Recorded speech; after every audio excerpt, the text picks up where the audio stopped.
What's up, y'all? Charlie here, and I want to take a second and tell you guys about campaign pilots. Let's say you ship something out with Bolt, Cursor, maybe it's on Vercel, whatever it is. It's deployed, it's out, you're getting some website traffic.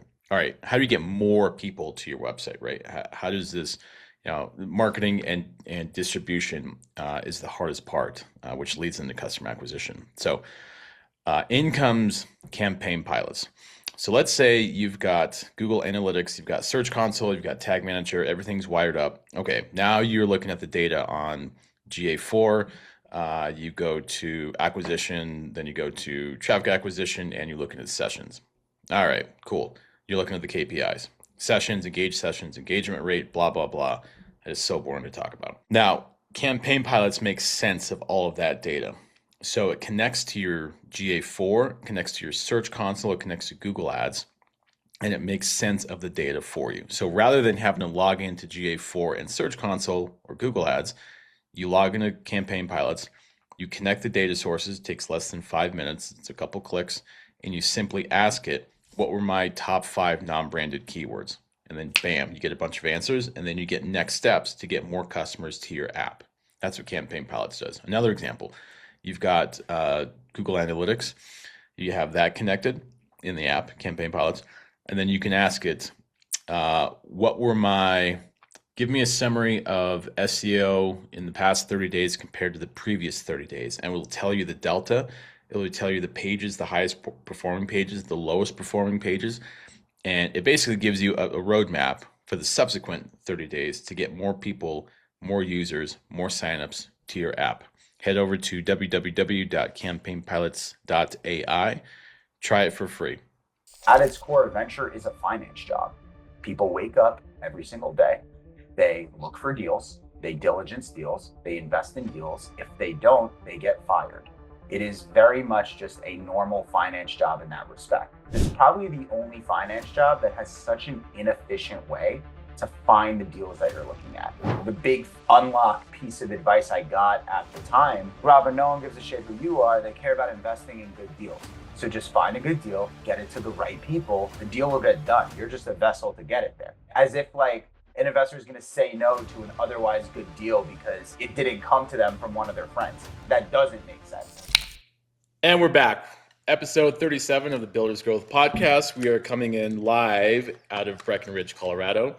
We got Mallory Lohr, formerly Discord and Bolt.ai. She's the community and branding expert. We got Connor Douglas.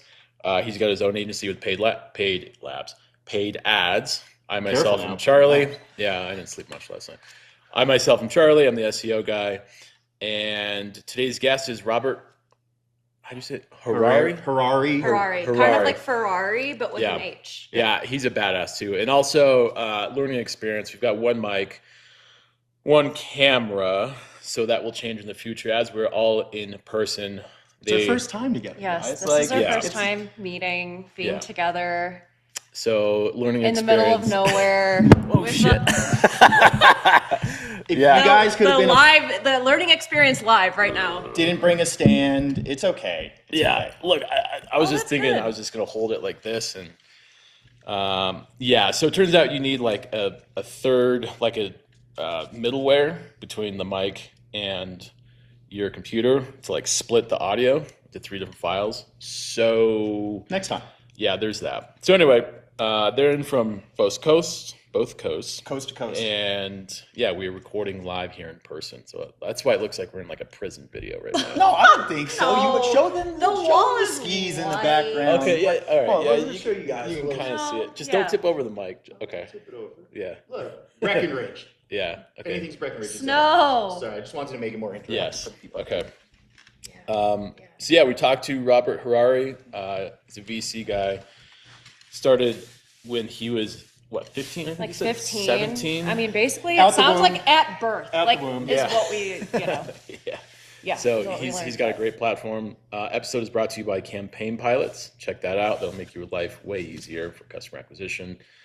So all of that said, Connor, how was the flight in from New York? It was actually, I can't complain. I know it was a week or TSA? two ago. I was just ranting and on TSA and just ragging all over them, and they were quite lovely. No shoes off, laptop in the bag, easy in the airport. I think I told you guys I live like 15 minutes from LaGuardia. So got to LaGuardia, got through TSA in like 10 or 15 minutes and just like, got on the plane, easy flight, no complaints. It was awesome. Can't complain. The one thing is that I was expecting it to be just as cold here, and it's cold today, but expecting it to be just as cold here than it is in New York right now, and it was 55 degrees when I landed. Like, is that like a normal thing in Denver? No, that is not normal. No, it's not. It's I mean, it's very dry. It's usually colder, like early February. Yeah, like we're usually getting hit with snow. It's kind of a bummer this year. It's barely snowed, but no, that is not normal. Yeah, so I was just a little surprised by that. Yeah, and a lot of farmland. But again, I wasn't flying into. I've never been to Colorado, so my first time here. But it's like flying in. Lots of like farmland, which I would expect in most of Colorado, but I was expecting to kind of fly into the city almost, or like, I mean, it is kind of right outside of it, but just a lot more farmland. When you landed at DIA, because there was like an hour overlap, right, between when you were coming in? Yeah, like an hour and a half or 2 hours. Where did you post up? Oh, so it's funny. I walked right outside of like, where you get off the plane.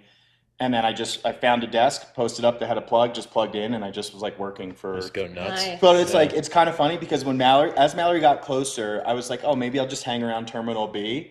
And for some reason, Mallory's like, oh, I'm almost there. And I'm like, cool, let me get up and walk further away from Mallory and where she's going to be. And I'll go to baggage claim and I'll wait for her there. Guys, I'm leaving this podcast today. This is my last day. I thought I would be like, I was like, oh, I'll be nice. Like, I'll meet up with Mallory. I'll like help her with her baggage stuff. And then she's like, I'm almost there. And I'm like, close my laptop. I'm like, cool. I was like, I'll shimmy over to baggage claim. So, but no, it wasn't a bad wait or anything like that. And glad we got to get together because it was postponed because of the snow, all the snow that we got in New York. Yeah. So just awesome to make it here. We made it, you guys. Yeah. What did you think of? Well, you couldn't really see the drive up to the mountains. No, we drove in the dark. Yeah. So I think on the drive down, we'll get a little bit back to Denver. We'll get a little bit more of a view. But I mean, listen, look, like Breckenridge in general is beautiful. I've never been here. So have you been here? I haven't. Yeah. So good restaurant last night. That food was... Carlin's was awesome. We had oysters, we had crab cakes, we had fish, we had steak, we had hush puppies. I also ordered for everyone because I have this weird thing where I like to order. I would have ordered dinner for everyone too, but I didn't want to be that crazy. She bullied us into what we're eating. Yeah, and she's like spoon feeding us across the table. Felt coerced into what we were getting because Mallory was just listing things off. It's like beef tartare. Right. Always like the oysters. You like beef tartare, right? Because that's like that's how it was. Everybody likes that. So you like it, right? Okay. And went basically like beef tartare. Oh, we got to get those jalapeno hush puppies. It's like, all right, just take it and run with it. They're pretty good. But it was great. So yeah, great restaurant. It was great. Everyone was a score. Good pick. Yeah. So we got in. What time did I pick y'all up? Around 5:15 from DIA, Denver Airport. Then we buzz up. We got here, kind of some poopy pants getting into the condo here in Breck. Our table was at. Your poopy pants? No, I've got a good one. So we literally walked. Our table was at 8 at this restaurant, and we literally walked in at like 8 on the dot. So it definitely worked out.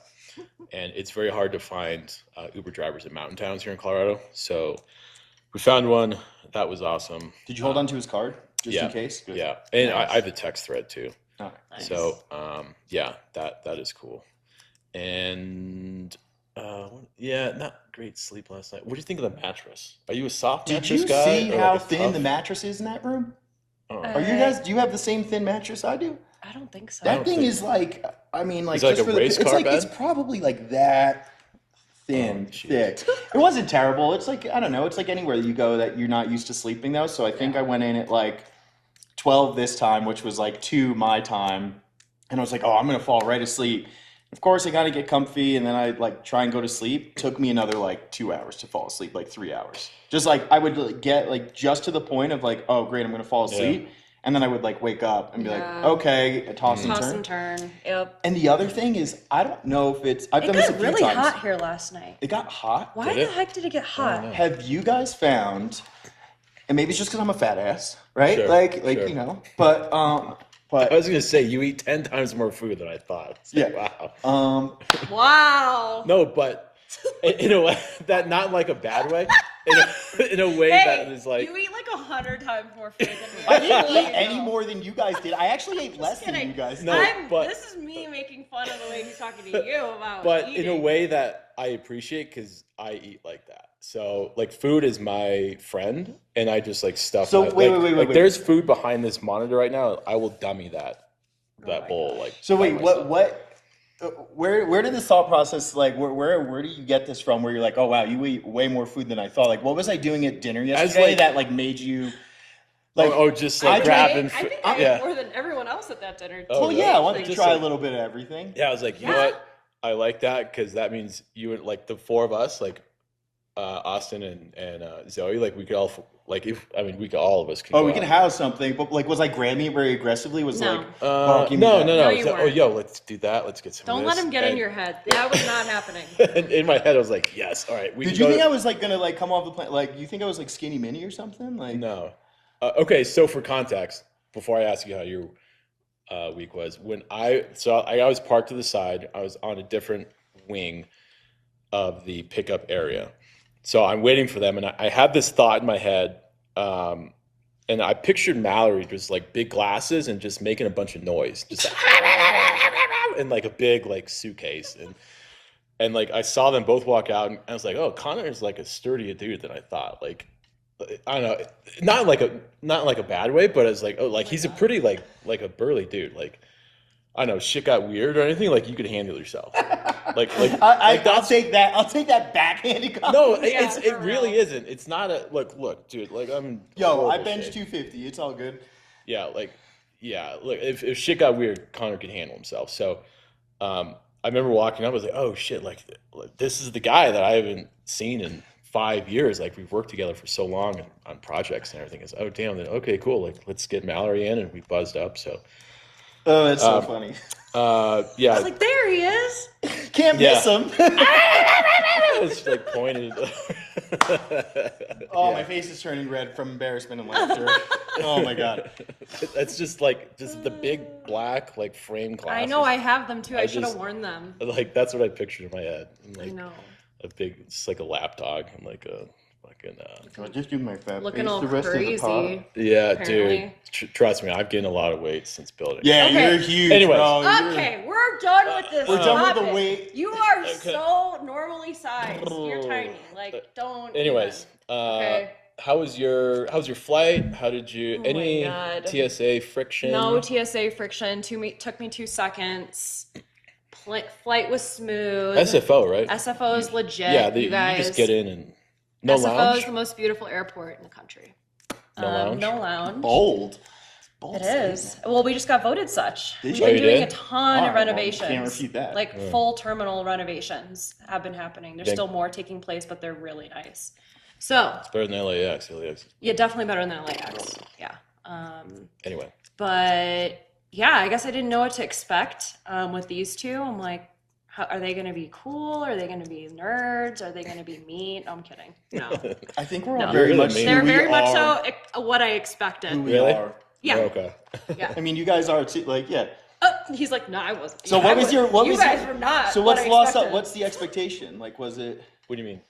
like? Do we not fit? Not that it's a bad thing. Like, what was your expectation of us, and is it different than like your interactions with us on calls, camera, podcast prior to?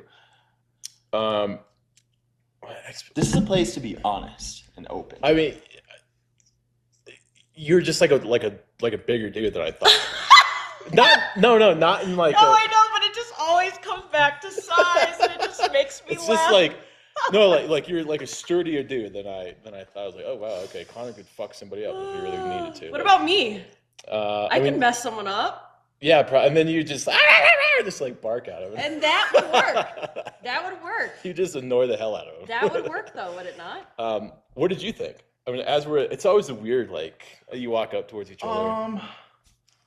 Honestly, no different. Like I feel like you guys are what I would expect because I don't know we've known each other for 4 or 5 Yeah, you years guys now. have known each other. Yeah. for a Like while. I don't know, the rapport is there. It's not like I need to tell you anything about me that you probably don't know from previous conversations. Like Yeah. quite a bit. And Mallory, like even for the short amount of time we've known each other, it's the same exact person. Actually, probably more. What's the good way to put this? Because it's a good thing.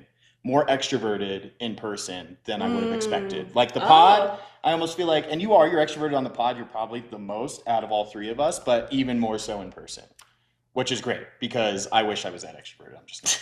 I gotta bring the balance. Yeah, Here, you know what I mean? So, what else did we learn? Okay, so last night. Let's talk about. I was gonna bring it up. I was Go for it. Okay, so last night, you had a J for the first time in many years. Okay, so how'd it go, Charlie?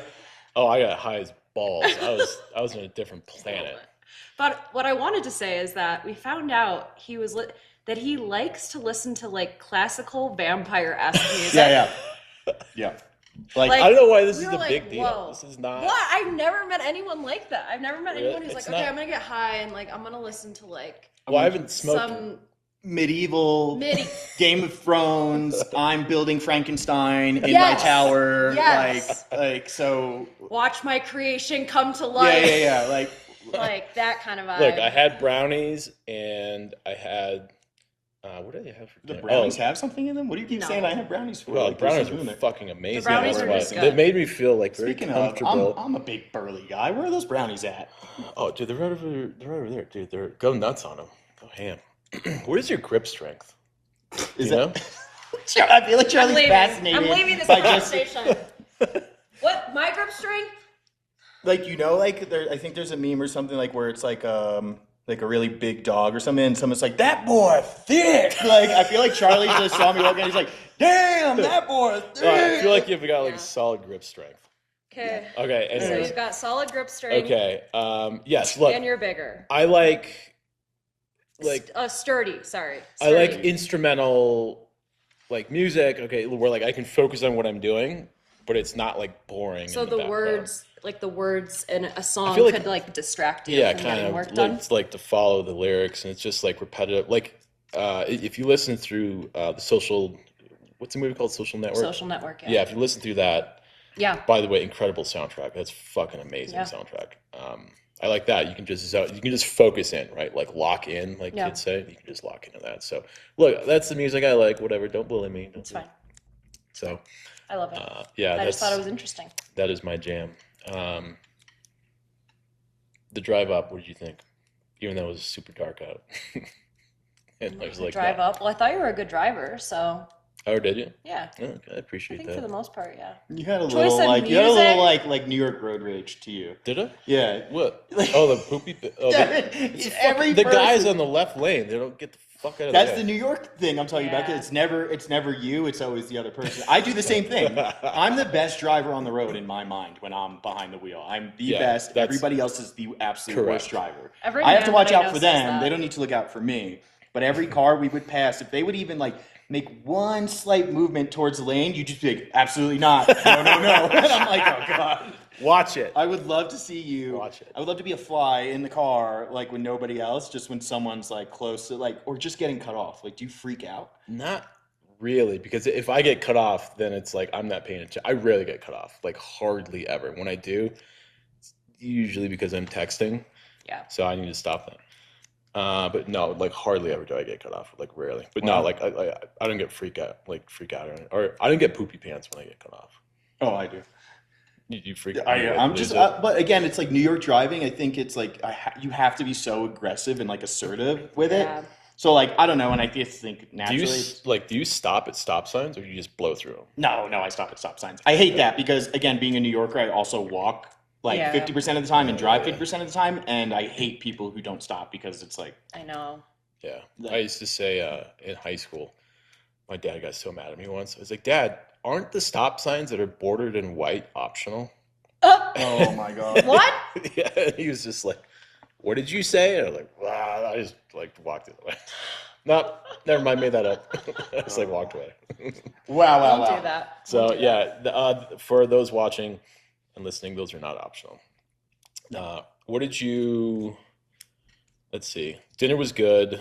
Yeah, we hung out for a little bit after, which was nice. We're recording today. That- We're gonna gonna talk to whiteboard? tomorrow. We're gonna. Oh yeah. Well, I okay, thought so maybe the it would be whiteboard. fun to What's like whiteboard some ideas around the podcast, or honestly, like dig into how we can improve campaign pilots. That's a good And one. just doing a whole brainstorm on how we can improve campaign pilots from a product perspective, yes, but then also from like a marketing brand perspective. Messaging. Like, and I'm not talking about changing the name or anything like that. I'm just talking about like there's so many words on the site. Like let's make it precise, let's make it clear. Right. And then like what other things can we do to get it out there into the world, right? So like let's just do a brain dump for an hour, you know? And obviously like you two you have so much more context, you're much more in the weeds than I am. So but I think it'd be your like your expertise and everything of course can turn that around. Yeah. Now do you have to like get in the zone with that? Like no, you know, with me I put on the classical music, the Transylvania. No, don't put on the Transylvania music. Do you just set up the No, whiteboard? I'm gonna be scared if we put that music on. I'm gonna be like, oh my god, are we going to war or like what? I mean, like, kind what? of are. I mean, sort of. Okay, fine. Well, no, there's no like. Look, so these two kind of like to make fun of me a little bit because I like to whiteboard about anything and everything. Like I'm like really. But it's not this like intense process that I'm gonna walk you guys through. Just kind of throwing things at the wall, and you're like, and writing them down and talking through them, and have you done like a proper whiteboard sesh? It's been years for the second website project, so it's been like 4 years. But yes, it's been years though. Yeah. It's kind of like you're just shooting from the hip, right? It's literally like a brain dump of everything you have, throwing it up on a board, and then like drilling it down to what makes sense versus what doesn't, and starting to throw away the trash. And here's our focal points. Like it's actually very good practice, honestly. So we're gonna do that a little bit tomorrow, which I'm excited about. Not tonight? We can do it tonight. We can do it tonight. Yeah, cool. We have no plans. We could do it tonight. Yeah, where are we eating dinner? I have no idea. Are you a pizza snob? Yes. Of course, she's from New York. I didn't think you would be. Wow. Okay. Dude, I literally like go out of my way for the best pizzas in New I'll put it to you this way. I have a pizza spot down the block from me, right? Like 2-minute walk. Walk outside my apartment, I could get pizza. I've maybe gotten pizza there 3 or 4 times. I've lived there for 5 years because it's like the go-to in a pinch. Like I travel to pizza spots that are just better because it's quality, man. Do they deliver to you like the Uber Eats, or do you ones? You go to them? No, not really. Not the good ones because they're too far out of the way. Like all the best pizza is in Brooklyn and Lower Manhattan, in my experience and opinion. Like Queens doesn't have good pizza like that. It's the super thin crust. Some of them are like thicker crust. It just depends what I'm in the mood for. Like L&B Spumoni Gardens, like full Sicilian, like amazing sauce, like great cheese. Like they do the best Sicilian in the city. But if I want something really thin, I'll go to like, I don't know, Lucali's really good, Williamsburg Pizza. There's so many. Like I have like a lot of options. Paulie G's is a good spot that my wife and I always go to. But yeah, I'm a little snobby when it comes to pizza. I didn't picture you being snobby. Okay. Do you get like a bad review? Do you throw the slice back at them? Like make it again kind of thing? Yeah, I kind of get really New York on them. I go, what the fuck is this? And I throw it at their face. No. I mean, I just don't go back to the spot. But I'm also very picky. I read the reviews. Okay, what is it? Dave Portnoy, right? He does all of the pizza review stuff. I have his app, and I will only go to places that he's rated 8.0 or higher. That's cool. You like his taste? Yes. Okay. Because I usually, everything he's done that he rates very high is typically pretty good pizza. Yeah, it's on point. Okay. Yeah. It's on point. Why are we going to get Breckenridge pizza? There's a pizza place here. It looks pretty good. I mean, we can swing by. I'm a pizza snob to the point where I just really enjoy good pizza. I feel like we should not eat pizza here. That's scary. What should we eat? First of all, my insides will die. Oh, yeah, that's right. Oh, yeah. Too much cheese. What sounds good then? Anything but that. Or we do both. Oh, yeah. Or we do both. Or we do. Okay. Really quick story. Then maybe we hop into to the interview. Okay. So speaking of my bulkiness and just enjoying food and being a pizza snob, there's a really good story of a combo pizza that I made one time. So I like Chinese food, right? Go figure. Like no shit. And I love pizza. I love General Tso's chicken, like when it's really, really spicy. And I love pizza. No one's ever made a General Tso's chicken pizza. So one day I go to the pizza place. You know where I'm going with this already? Yeah. I get a full pie. I'm like, yep, fresh out the oven. I simultaneously order General Tso's chicken. get the pie. I'm with my buddy who's also, we're on the same. Same wavelength. Yeah, same wavelength when it comes to that. He's like, oh, that sounds so good. And I swear he talks like that. He's like, whoa, wow, really yummy. He's like this 6'5", like just behemoth of a human being. Shit. But we go into the Chinese food place with the pizza, open the box up, dump the General Tso's chicken on, spread it out, Yes. and proceed to have General Tso's chicken pizza. That's probably good. It was amazing. Really? It was amazing. Cool. If you like those flavor profiles, right? Yeah. Like, Hell yeah. it was amazing. So, for you guys out there, give it a shot. Try it, huh? Try it. What do you normally get in your pizza? I actually just like plain pizza. Just cheese? Just Yeah, cheese. just cheese. That's Because it. that, again, so the pizza snob of me is like, you have to judge a place typically by its plain slice. Okay. All right. Yeah, But I he's a love pizza different snob kinds of for pizza. sure. I'm just like, if you want to like really like rate them against each other, it's got to be the plain slice. You got to get that down before you can get anything else Alright. down. That's fair. That's Yeah. fair. Fair enough. Cool. What do you guys think of the condo? It's chill. Yeah. I mean, like, it's nice. Yeah, It's cool. whatever. It's cool. It's got a hot tub. We haven't. We haven't been even there. used it. No, I haven't been in there. It's got a fireplace. I didn't know how to turn it on yesterday. Yep, gas fireplace. Besides that, it's really nice. I just I feel like like we the haven't look. gotten to experience enough of it yet. Yeah. If that makes sense. I think our next trip, I mentioned this to Mallory this morning, the next trip we add on like another day. It's basically like 1 day of travel for y'all and 1 day in Colorado. Correct. Like, because even tomorrow we're gonna have to leave at 11 a.m. and then that's basically it for the day. Yeah. Pretty much it, yeah. Do we know where we want to go next? No, but we'll figure it No. out. What sounds fun? We'll brainstorm. Now Maybe it's- we brainstorm that. Whiteboard that. Yeah, let's whiteboard that. That's a good one to whiteboard. I like it. So on to our guest, Robert Harari. Ferrari. Like Ferrari. Yeah, great dude. Great interview. Learned a ton. He shares insight on how to reach inboxes, how to get your emails read by VCs. I think the importance of what investors really want to see when you're reaching out to them, when you're trying to get a meeting with them, and even just like education around the VC landscape, right? He's like, this is what a venture capital firm is compared to like just traditional VC. Yeah. Like, I think that if you're a builder who isn't really familiar with the world of VCs, but perhaps one day that you plan to raise, I think that it's great to listen to Robert just kind of break down the VC space, because as he kind of talks about, and I'm not going to get too much into it, but depending on the type of product and company you're trying to build, there's so many different ways to raise capital, and this is just one, right? So, but yeah. Cool. Good breakdown. All right, let's do it. All right, and we're back. We're sitting down with Robert Harari. Robert, please introduce yourself. Hey everyone. Yeah, thanks for having me on board here today. Really excited to be here. On the high level, I've been extremely committed to one question my entire professional career, which is how does a deal get done when you don't know anybody? I've been a VC since I was 17 years old.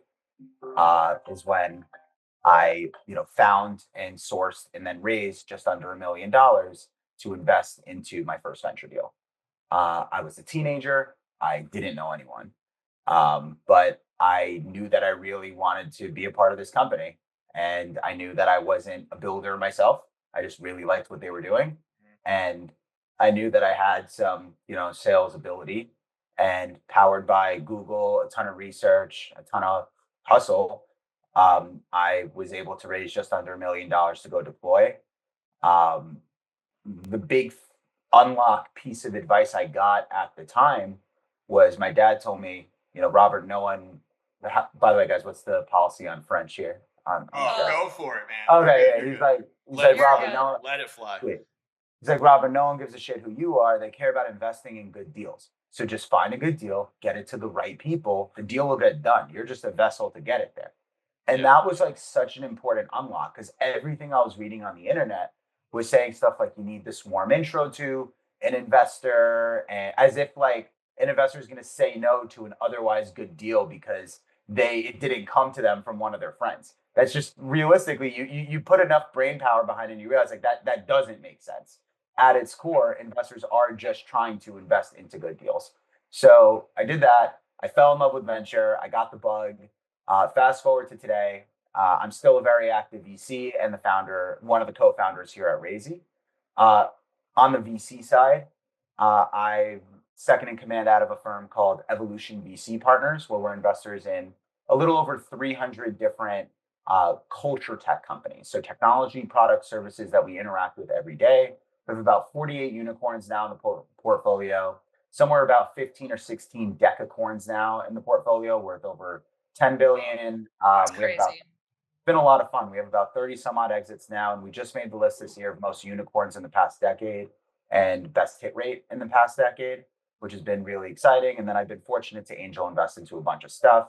Probably my biggest hits are OpenAI, which is obviously everywhere, Figure AI, which makes humanoid robots, and then a company called Colossal, which is bringing back the woolly mammoth. If you've seen Jurassic Park, then you understand what they do.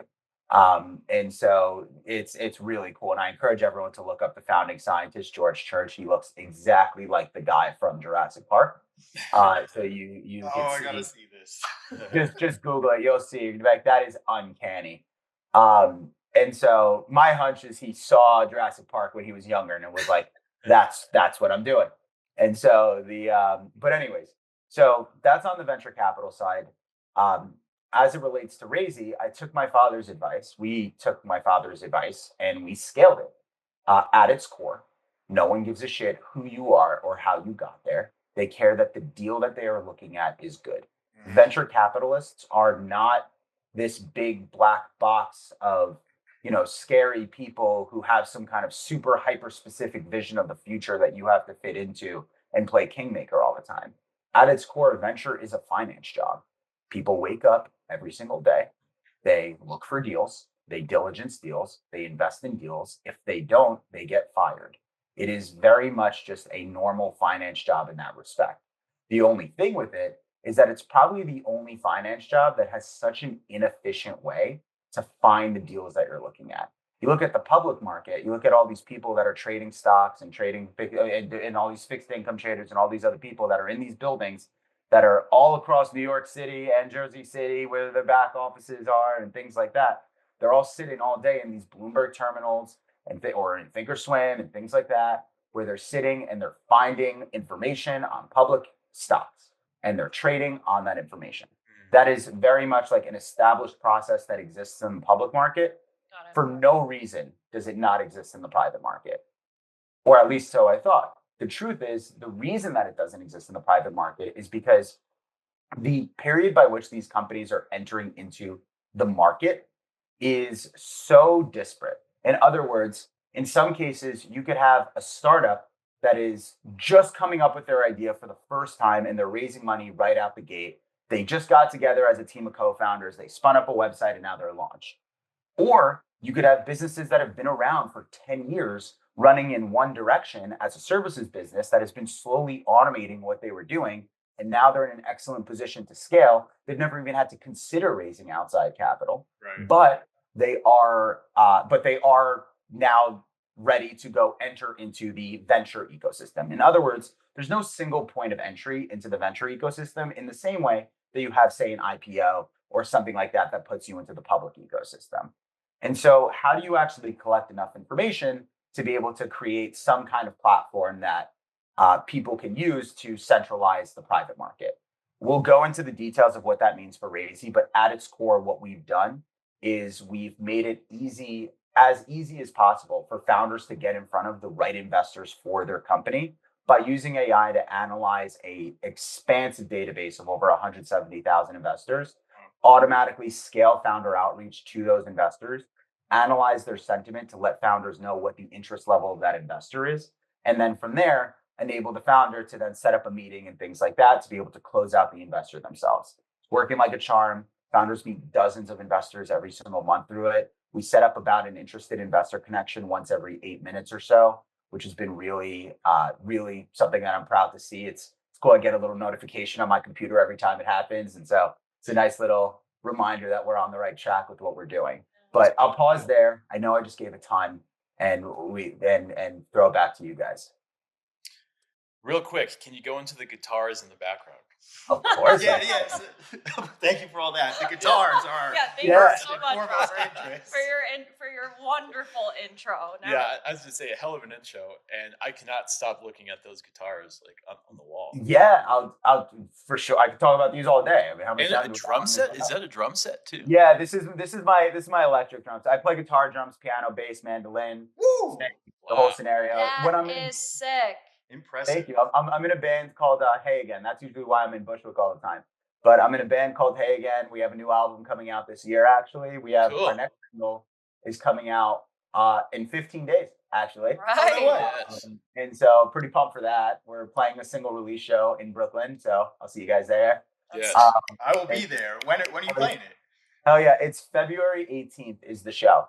And come to it because we're actually shooting part of the music video at that show. Oh, sick! I'm there. Cool. You should be, I'll get you a ticket. You're Cool. good to go. Sweet. But yeah, and I think with that mustache, you'll match like the Bushwick vibe we're going for in it. But That's the only reason I have it, man. yeah, exactly. It's to get into shows. Yeah. But yeah, I've been playing music since October 2nd, 2007.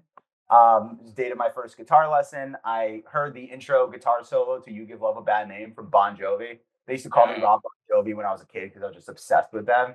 That's And awesome. I was like, that is the coolest thing ever. I have to know how to do that. And then weirdly enough, that actually is what started me down this entire path in my life was making music. I got very good at marketing my music. Then once I got good at marketing my music, I got good at marketing. I Yeah. parlayed that into a job at a public company doing marketing there. Then I ended up running their internal corporate venture arm. And then that is where I found that first deal when I was a teenager. Then afterwards did a part of the deal out of that company and then left and went out to go raise more money for that company to go deploy into stuff. It's crazy. You never hear of teenagers and young people enter into the VC scene that young. So what's your secret there? I mean, outside of the fact that yes, you are a vessel to close the best deals, and finding the best deals is super imperative. But what was your mindset at the age of 15 to 17? Because most kids, 15 to 17, right? Right? That's not even a thought. That's not even a thought. They don't even know what that world is like unless you were Halo. brought up by someone who just brought you into that world and really taught you. But yeah, just explain to me what your mindset and what you were at that age to sort of be in a position to find success so early. You guys ever watch that show Drunk History? Yes. Yeah. It's like Super one of my- pneumonia. Yeah. Yeah, it's one of the best. It's one of my favorite shows of all time. For any of the listeners who don't know what this show is, it's a bunch of people telling famous stories throughout history. It's 100% historically accurate, except everyone telling the story is absolutely hammered throughout the entirety of telling the story. So it's just super well. It's amazing. It's the best way to learn history ever. And so one of the episodes was about Edison versus Tesla. And Edison was creating the direct current. Tesla had created the alternating current. And what was cool and what I didn't realize is those were the Uber and Lyft of their time, right? Those were the startups of their time. It was this new foundational technology. You had companies that were spun up to implement and commercialize these new foundational technologies. And those people were obviously the people we know about. What I didn't know about is JP Morgan and James Westinghouse and what their relationships were to it. So those two investors, JP Morgan backed Edison as an angel investor. This is not JP Morgan, the organization. This is JP Morgan, the person, backed Edison as an angel investor. And James Westinghouse backed Tesla as an angel investor. And I remember thinking to myself, I was like, because I always had this invention notebook that I had growing up of all these ideas that I've had for different tech that I want to see happen, but I'm such a shitty engineer. I can't do it. But I could do that. That's what I thought. I was like, I think I could sell. I think I could move money from point A to point B. Yeah. And so if I could do that, then I could start helping these other companies who are doing the science.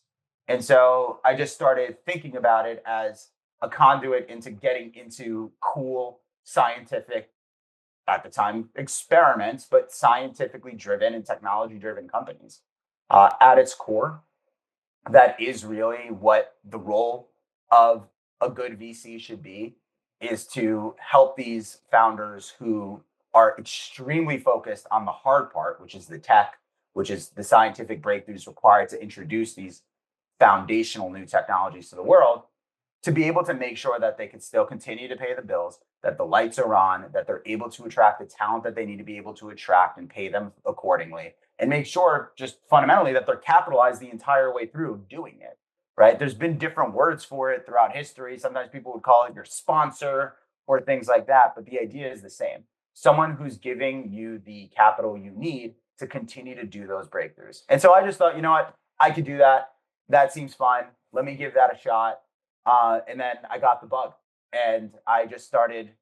I found a company while I was sitting in that detention. We deployed a little bit out of there, and then I said, you know, I'm spinning up my own thing. I wanna invest into this. And then it's like, great. He gave me allocation. I don't think he knew. He didn't care that I was at the time then 18. Then by that point, I don't think we became his largest investor before he found out I was 18. That's and nice. then Cool. yeah. Yeah, I think he mentioned once at breakfast with me once. He's like, "What are you, like 29, 30?" And I was like, "No, no, I am a teenager." It's just like, Go ahead, Charlie. Random question here. What were you in detention for? Yeah, I want to know more about this detention story, Robert. Like, you gotta give the scoop, man. I spent plenty of time there. I used to cut class all the time because I started a marketing firm when I was like 15 or 16, and so I used to cut class all the time for like conference calls. Oh my and stuff like God. that. Oh Do my these God, people I know love that you were? Did they know that you were 15 also, or were you just like they all thought you were No. older than you were? No one gives a shit. Some of them knew, some of them didn't. What mattered to them was like, I don't know how to make a mobile friendly website. I don't know Yeah. what Google Yeah. really is for my Yeah. business. Yeah. And like, by the way, this is one of the coolest things at Evolution. So Greg is in his 50s. One of Greg's biggest things is he always says this. He's like, the first people I talk to about any deal are my kids, because they understand what is happening in the world Yeah. around them. Mark And Cuban says that too. it's the tech in the world is changing so fast that there is an advantage to experience and the tact that comes with it and things Yeah. like that. But in reality, you also need to be able to adapt very quickly to whatever the new paradigm is. And now we have new paradigms being introduced basically once a week. I mean, look at, just last week we had OpenClaw get introduced. Yep. I mean, Yeah. it was Maltbot, 3 days ago, and then Yep. it was, and then it was Claude Claude bot before Claude bot, that. yeah. Like, yeah. Yeah. and maybe that by the time this podcast airs, it's something else. I think its end state is it's going to be called LobsterBot, but that's like a whole other thing. I think that's going to be where it ends. But the if you look at like if you look at the amount of new tech that's getting introduced, you need to make sure that whoever you're working with is not just experienced, but is the most plugged in to what is going on. And when I did the marketing firm, I was just the most plugged in at the time about what it meant to get your business online. Yeah. And that's what I focused on, is helping a lot of these like legacy businesses at the time, think like, the guys who make your coffee machines and things like that, helping them set up their mobile friendly websites, set up e-commerce, things like that for themselves. They didn't know how to do that. Who cares if a 15, 16-year-old? You're younger and you're hip to it. You know all the bells and whistles, levers to pull that they don't. It makes total sense. Yeah, and that kind of, and also a teenager is just going to do it for way less money True. than an adult. That is too. gonna do it. That is And true. yeah, but yeah. So And so, I was charging like a tenth of what other people were charging, because any amount of money was just like so cool to me to be able to make. But yeah. And so that's what I was in detention for. I used to cut class all the time to just make my calls. Okay. So on that topic of investing, for our audience, what's the difference between a fundable wrapper versus something that's just like a commodity and just a nothing, basically? Are you saying like what's the difference when you say a fundable wrapper? What do you Something mean? like something with like a API at its core, maybe like a GPT API call or like a Claude call at its core, and it's just like a chat interface. And so maybe it's got like an agent arm to it or not, but what's the difference between one that you can put some capital behind and one that is just you would just look the other way at? That's a good question. I think that one of the things that VCs thought they were getting smart about, but it turns out was like a really dumb way to think about it, is they got very like they started using the term wrapper as if it's a dirty word. The reality is it's not. If Like, there is no reason why you would need to rebuild all of OpenAI or all of Claude just for the purposes of building one specific solution, right? So, like, for example, let's say you were creating an AI that helped you navigate your finances and better, understand your current subscriptions, what's tax deductible, what's not. I'm just making up something, right? There's no reason to rebuild all of OpenAI or Claude just for the purposes of doing that. Yeah. And what you start to see is people saying like, oh, well, that's not truly AI. You're just using Claude or using OpenAI to do that. And like, you're so right. I am. And customers are willing to pay me $40 a month for it. Yeah. And it's delivering like an end solution for these customers that they're willing to pay for. And so one of the mistakes, I think, generally speaking, that VCs make is there is investing in new technology and then there's investing in new businesses. And those are two totally separate things that people often don't make the distinction between, right? When you're investing in new technological paradigms, you have long windows before those companies are making money and they have to burn a bunch of money to be able to get there. That's how you get OpenAI. That's how you get Anthropic. Yeah. That's how you get Edison, right? That's how you get the big foundational technologies. Then there's investing in new businesses. Those new businesses, they don't need to invent new technology. What they need to do is use the resources that are available to deliver something that is valuable enough for a customer to be willing to pay for it. So much value to a customer that it's better than any alternatives they've had or any competitors that exist. And that you could track and that you could assess based on one thing and one thing only, which is who is your customer and how are they interacting with your company? And I think that most people confuse the two because venture capitalists do this thing of pretending that they're scientists online when they don't need to. There's these two different, ways to think about investing into early stage companies, some around tech, some around businesses.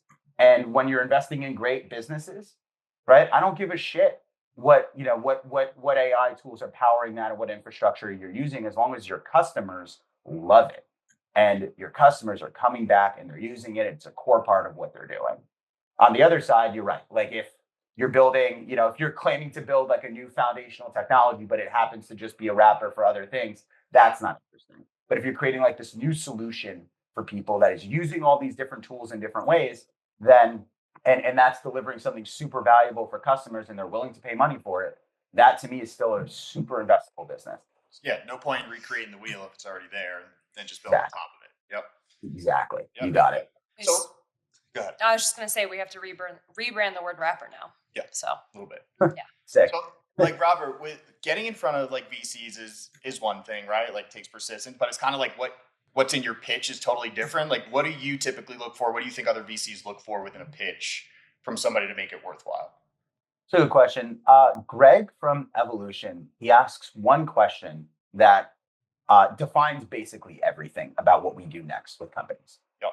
And he taught me this, right? I mean, I can't stress enough. Like he took me under his wing when he was 22. Granted, I was a very cocky 22-year-old, but he humbled me very quickly because this guy was objectively more successful than anyone I had ever met in my life. And he was doing this as one person. And his biggest thing is he always says that he's like, I'd rather be lucky than smart, right? And he never tries to overthink things. And so he asks one question to people at the very beginning of the conversation, and it defines everything. And I started doing the same, which is, tell me about your customer. He just asks that question. And you'd be shocked the different ways that founders answer that question. Yeah. Some founders go into a long academic kind of monologue about their customer. That person doesn't really understand their customer. What they understand is a ton of rhetorical information about their customer. And that's really useful when you're building a business plan and things like that. But then, and I think probably my favorite response we've ever gotten to this question came from a company called Hungry. They do corporate catering for companies. And we asked them the same question, tell us about your customer. And he said, the secretary at the largest companies you know. And I was like, explain. And he's like, it's the best go-to-market ever. We can call any company. Who's the first person you reach at any large company? Yeah. The secretary. How may I direct your call? We tell them, don't. We're here to talk to you. What people don't know about secretaries and receptionists is that they manage usually a 6-figure budget for lunch every single year. And they want to nail it. Instead of getting Panera and things like that for the 50th time for the next board meeting, they want to try something different. And so we're able to reach these people without any gatekeepers, because they're usually the gatekeepers to decision makers for other people. But we're able to call anyone, reach this specific person. We know that they have this type of budget and they want to do a good job, and we deliver something for them that just is so much better than ordering in. And so they love us, and then they reorder. We ended up leading their Series B because they were just, I mean, and they've been just consistently crushing it since.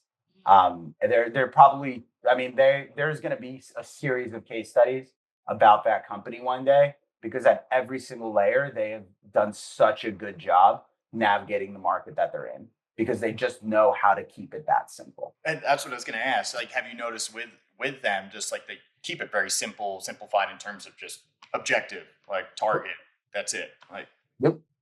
Yeah. No complex thing about it. And that's the coolest part about it, right? Is like, it seems so obvious. You know, right now we always try to outsmart each other. And like, this is another thing that VCs fuck up all the time, is they analyze themselves into a spiral, because they want to, like, they convince themselves to get conviction about the stupidest thing you've ever heard, because they need to write a 15-page memo about it, because they're under pressure to do a deal. In reality, like, there's certain things that are tried and true and work. And like in their case, cold calling secretaries at different places, it works like a charm. They built a massive business out of it. Yeah. Right? Like, there's it could be that simple. Can you talk a little bit about, I don't know if stigma is the right word in Silicon Valley, but like maybe the stigma around VCs, and how sometimes there's pushback from founders wanting VCs on their cap table versus angels, you know, with the whole VC math and scale super quick. Is it like, does it come down to the founder, what the founder wants? Like, are they aligned with the GPs at the firm? Or like can you talk a little bit more about that? Yeah. So I mean, I could talk all day about what you're talking about there. The basis of it is venture capital is one form of private financing. There are many different ways to finance your company early stage. There's many different forms. There's a difference between, for example, venture capital and venture capital firms. Venture capital firms, venture capital funds, they do force companies to a very specific outcome, a basically binary result. And it makes sense, right? Let's say I have like a $10 million AUM. So I'm a micro VC fund, let's say. I get $200,000 a year, 2% to manage the fund, which sounds great until you realize, like, you have to pay for analysts, office space, diligence costs, closing costs, all those. Like, you're probably not seeing any of that 200,000. What happens if that 10 million turns into 110 million, so that there's $100 million in profits? I take home $20 million, right? Or 20% carry on that. Now, here's the thing. That is super unlikely to happen, right? If you think about how hard it is to start one company, a VC, for that to happen, needs to basically be a small part of a bunch of companies that got lucky, right? Or that had this, you know, totally outsized, outstanding, break the rules return, right? Because let's say that same firm, right? And this is just the basics of the power law now, right? Let's say that same firm was making 100 investments. So $100,000 investments into startups.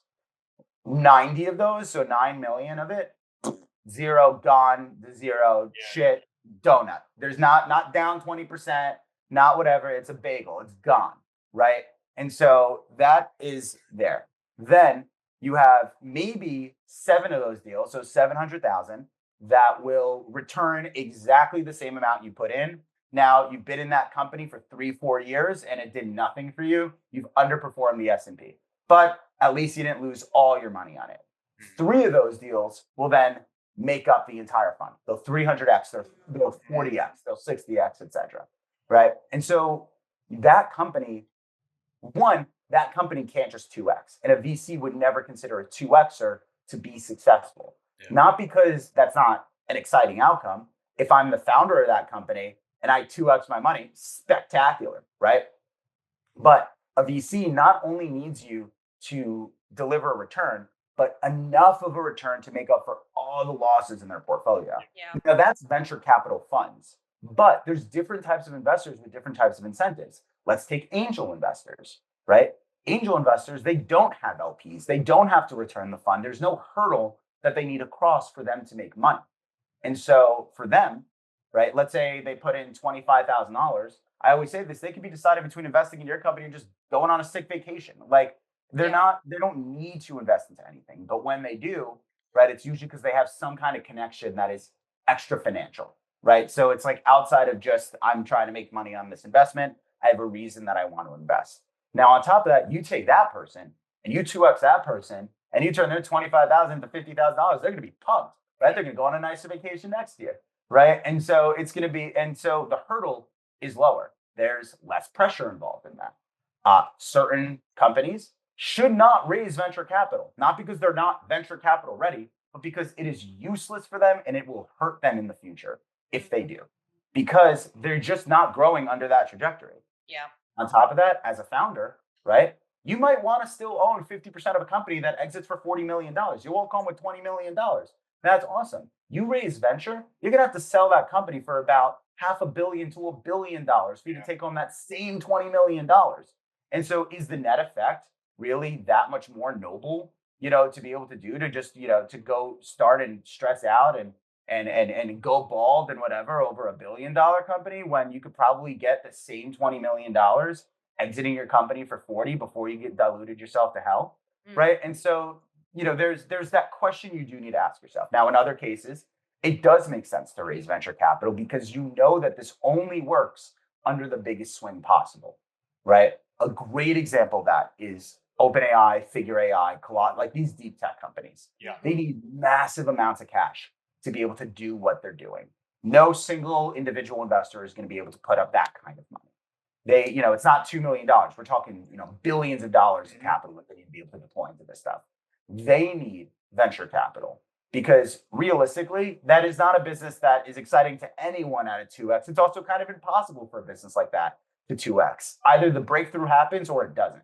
And if the breakthrough happens, it is a massive technological change that delivers a huge breakthrough, and huge returns. We're talking hundreds of, times returns, or it's a bagel like the rest of them and it goes to zero and the tech doesn't work and they never make any money, right? Like there's those scenarios make sense for venture. But if you're like launching a software company yourself and you need like a few $100,000 or $1 million or something like that to go just get like, to initially seed the market and get going, don't put yourself on the venture roller coaster. There are other types of investors that make sense there. Go to angel investors. Go to family offices. They act like angel investors, but they have institutional weight that they could put into it, right? And so there's other types of investors you could go to for those different types of outcomes. And so I highly encourage founders to map out realistically what kind of outcome do you want for your company, and map things to that. Very cool. Very cool. I would love to learn a little bit more about how you teach sort of the cold outreach framework. And, when founders do hit your inbox, what is going to be the type of email that catches your eye and gets the founder that meeting? Yeah, this is like at its core, this is like Raisy's first product, right? Is the cold outreach to investors. Yep. Without, taking up 45 minutes to go into the granularities of everything, which I know I can do on this because we obsess all day over this. I can tell you it comes down to three things: traction, team, and product. The goal of your cold email is not to get an investor to invest. That is like such an important thing to know. So many founders do this mistake of writing these super long, what look like memos in the form of a cold email to the investor, as if the investor is going to read that start to finish all the way through for no reason, and then come back to you and be like, here's $1 million. That's just not how it goes down. The goal of a cold email is to get you a meeting. And so keep it very short and focus in on those three things, because those are the three things that get an investor to want to get to know you. If you have killer traction, I want to know the team behind that traction and how you got those numbers. So if you have incredible revenue or a high growth rate or high customer retention, put that in literally the first sentence of your email.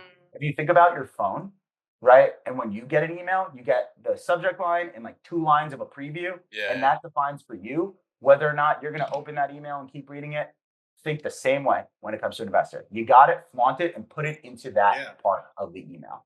The other is product. If you have an amazing product, people want to get to know the people behind that product, of course. And similarly, if you have a killer team, if you have 2 exits or you have an exit behind you, or you've, previously worked at some big company that people know about. That is relevant, and people want to meet those people just because they want to see what they're up to next. None of those things are going to guarantee you get a check, but those three things I noticed get you the meeting. So when it comes to like writing your email, don't put in your subject line like seeking investment on XYZ. That's useless. That's a waste of that subject line. That is big, bold information about your company that you could be putting in there. So instead, say, 250K revenue up 25% month over month, raising 2 million, want an intro, right? Or intro call. There, and then it's like, I see that. The first thing I see is a company that's growing and has like solid, revenue before I even know the name of the company, right? I'm intrigued enough to want to get to know who those people are. I mean, back that up with, it's like standard like cold email marketing, right? Like everything you're saying, it's like I run cold email marketing for clients, and it's like everything I tell them, it's the same exact thing you're saying to us. It's short, concise, to the point. What's the hook in the subject line? Then get the meeting, right? And go from there. Exactly. I mean, VC used to be this very old boys club, right? There was like a few firms in Silicon Valley in New York, and that was really it, right? That was, up until just a few years ago, that is what it looked like. Like when I entered into venture in 2015, it was the market is 4x in size since I came into the market just over 10 years ago. And so with that, a whole new set of rules emerged. And if you think about it, it makes sense, right? Like these people started investing into companies. All of a sudden, everyone started seeing Mark Andreessen worth billions of dollars investing into what? Startups? That's possible. I want to make some of that money. And now the venture landscape doesn't just look like Andreessen Horowitz and Sequoia and things like that. It's that family office you never heard of out of Utah, and that angel investor in Wichita, and that strategic out of Chicago, right? It's all these other entrants. But what does that mean? That means they're just people now. There's hundreds of thousands of them in the United States alone. And so if you know how to market to people, which you do with cold email marketing, you'll know how to market to investors. It's the same workflows that work for you will work for investors too. So a lot of founders waste a lot of time on bad investor leads. How does Raisy fix that? Oh boy. It is. So I'd say the biggest issues, if you look at a lot of the biggest databases out there, they usually collect information somewhat manually, which means it's static, right? Probably, I won't name names, but a lot of them do just send an analyst into my inbox and say, hey, I'm an analyst with XYZ. Can you update your profile with us? And it's like, I'm not, like, we have 300 something portfolio companies. I'm not doing that. Sure. That's not my job. Like, I'm not, and so that friction point creates like all this terrible data that's in the market.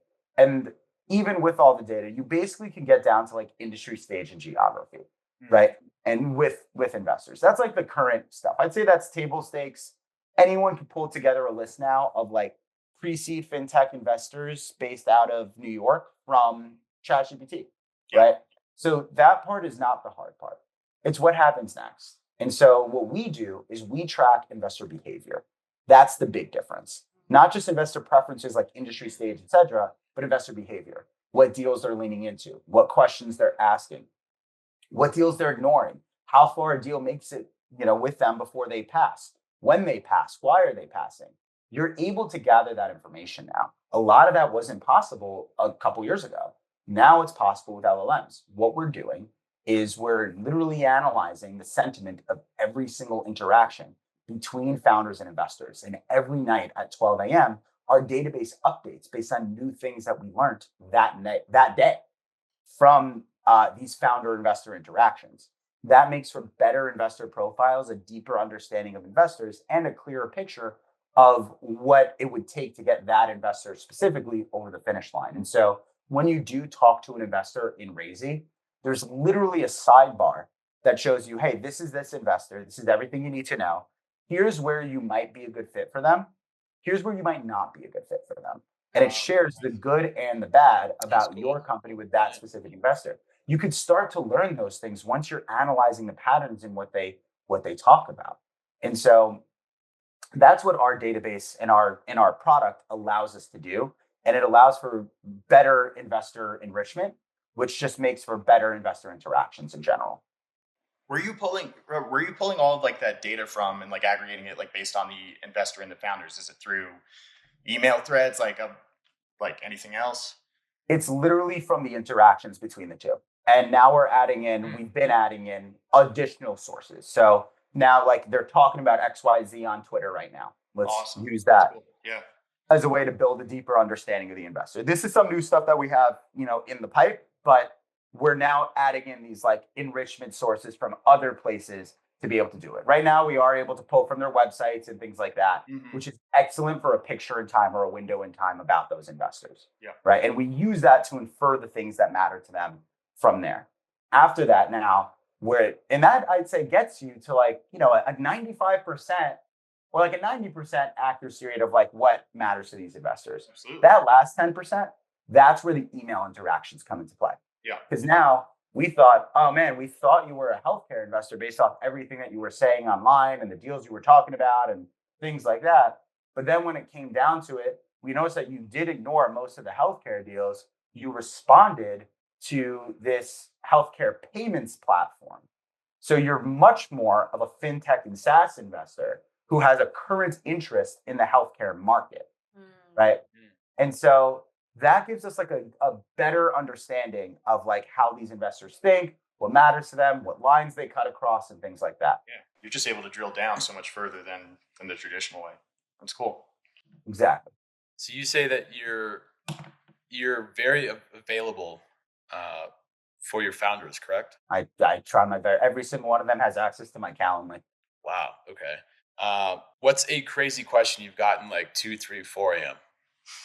Oh man, I do love my like. So I am up at like 2, 3, 4 a.m. most nights.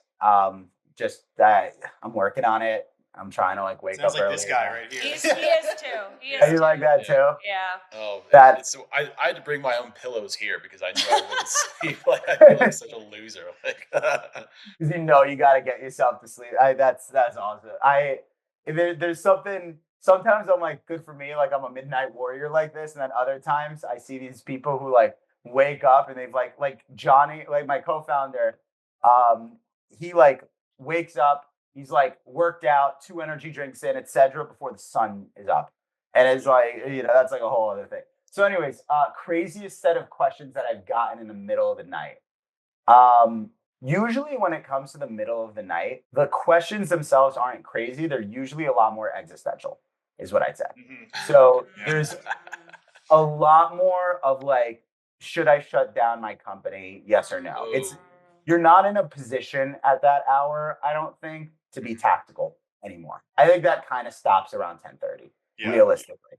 You spent the whole day being tactical, but you're still obsessing about the business. Your wheels are still turning. You kind of can't turn it off as a founder. And so come 2 or 3 a.m. is when the existential questions come in.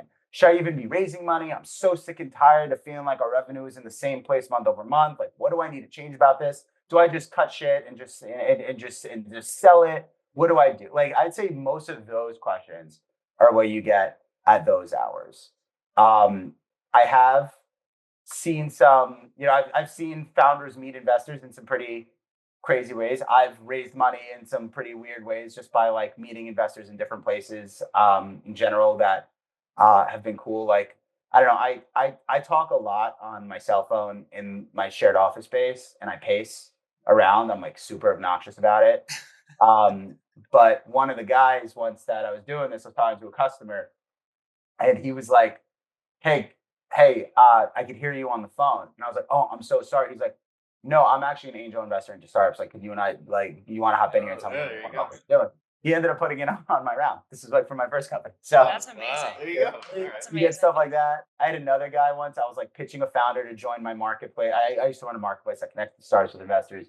And I overheard this one guy talking, and he was like in the middle of getting told that he can't eat in the lobby of this hotel and he said something to them like, even if I've been living here for a month, and it was not a cheap hotel. And so I was like, who's this guy? And and then I just scooted over next to him, got to know him, and then he ended up investing with me into Nice. stuff. So you'll meet people in crazy places. I know that wasn't exactly the question, but like there is some just like random nutty stuff that you'll find. There's some luck and serendipity and all of that good stuff wrapped into the work that we do. So yeah, at its core, like it really is just such a human thing. Like You go to the public market and it's very algorithmic, right? Because it can be. There's like enough data and it's all happening in real time. And these guys are building trading algorithms that let them execute a trade 0.3 seconds faster than the other one and things like that. Like literally the LTSC had to create a system where like they have like a few miles of coil just wrapped up in their office to make it so that no one could like super high frequency trade on them because it has to go run through their coils to be able to get there, right? So you have that in the public market. It's robotic, it's soulless. You go to the private market, and there are so many reasons why a company can succeed or fail. And it has so much to do with just the interactions between the people at these companies.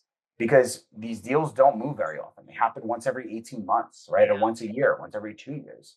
And so valuations don't change every second. It's this like real team effort that has to go into any kind of change in the company. And similarly, right? Like any kind of human change in the company could also kill the company, right? Like the founder's personal financial situation might require that they can't, this is one thing I hate, for example, is when VCs tell founders that they shouldn't take a salary. Fuck you. Like, how are you supposed to pay the rent? Yeah. Right. And like people forget stuff like that. And then what happens when the founder can't pay the rent? They start taking on consulting jobs on the side because they need to pay the rent. That's all time that they're taking away from growing the business. It's so hard to run a business. Why are you letting someone split their attention? Pay them enough money for them to be able to focus 100% on what they're doing. Yeah. Right. And so there's like these human components of it that I think people tend to forget. But it's really a huge part of venture in general. And as that relates to AI, I've always thought like AI should be making us more human. And I always say with founders on Raisy, like AI is not going to be the thing that gets you your check. What matters now is not who you know, it's who you get to know. This will help you get to know the right people and use this as a way to build a human relationship with these investors. They are not going to invest through the Raisy app into your company. There is one scenario where that happened, where a founder did send out an email and the investor responded back and like put in a check and led the round without ever hopping on a call with them. I've never seen that happen before. I've seen thousands of interactions between founders and investors. I've done hundreds of deals. I've never seen that happen more than once. But in general, most 99.99999% of transactions will happen offline. They will happen based on a relationship that you've developed with the person who's actually transacting with you. Wow, cool stuff, Robert. Cool stuff. As we wrap up here, what is next for Raisy? What's next for you? Yeah. What's next for me is Raisy. I am all in on this thing. I mean, I before I started Raisy, I started a company called Deco, where I recently actually stepped down as CEO of Deco and stayed on as chairman and brought in a new CEO so that I could focus all my attention on Raisy. It's been a goal of mine you've heard it in the beginning of this, since I was a teenager, was to understand how do deals get done when you don't know someone outside of your immediate network. And now I sit on this machine that's literally made connections between founders and investors while you and I have been on this, while all three of us have been on this, all four of us have been on this podcast together, right? It is in real time connecting founders to investors, and I'm seeing it happen in action. And that used to be something that was so hard for me as a VC to do, that now the system is automating. It's hard not to be obsessed with that. And it's hard not to see that and think I'm sitting on something transformational here. And like our team is all in. Like I'm not just wearing this Raisy sweater because I'm on this call. Our team lives in our Raisy sweaters. We are like constantly obsessed with it. And so what you'll be seeing from me is a whole lot more Raisy. I am very, very committed to it. Every new thing I'm learning in venture, I am working with our team to automate through Raisy. And everything I am learning in Raisy, I am using to become a better VC investor. And so those two things to me are really hand in hand. And so as you think about new stuff you'll see from me, it'll have a whole lot to do with Raisy. It's awesome. Cool. Okay. Where can people find you? You can find me everywhere. You can find me on LinkedIn. You can follow me on Twitter. I think it's just Robert Harari. Follow me on Instagram. It's Robert J. Harari. They got me recording content now at Raisy, so I got to plug that. All right. So follow Robert J. Harari for some of my content stuff. You can also learn more about me at robertjharari.com and just see like a full bio and get in touch with me and stuff like that there. And of course, you can go to Raisy.ai if you're interested in getting started. mention the Builders Growth Lab podcast. I'll throw in a 20% discount for any founder that comes. Sweet. Let's go. You guys Bam. are here. All right. Yeah. Good stuff, man. Thanks for your time. Thanks for being on. Robert. Thank you guys. This has been a ton of fun. You. Yeah, Thank seriously, appreciate the time. Yeah.